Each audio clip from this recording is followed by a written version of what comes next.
శివరాత్రి రోజు శివునికి ప్రీతికరమైన 5 జపములు. పరమశివుడు శివరాత్రి పర్వదినమున ఎన్నో విధాలుగా అలంకరింపబడతాడు.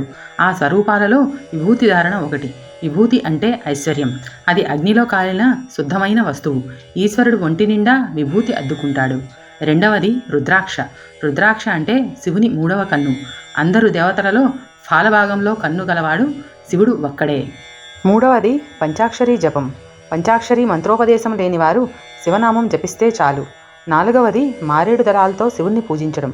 శివునికి 3 దళాలు ఉండే మారేడుతో పూజించడం అంటే ఎంతో ప్రీతికరం. ఐదవది అంతరంగంలో శివస్వరూపాన్ని ఎల్లవేళలా స్మరిస్తూ ఉండాలి. శివరాత్రి రోజున సాయంకాల సమయాన్ని ప్రదోషం అంటారు. త్రయోదశి నాటి సంధ్యాకాలం మహాప్రదోషం. ప్రదోష సమయంలో శివస్మరణ, శివదర్శనం విధిగా చేయాలి.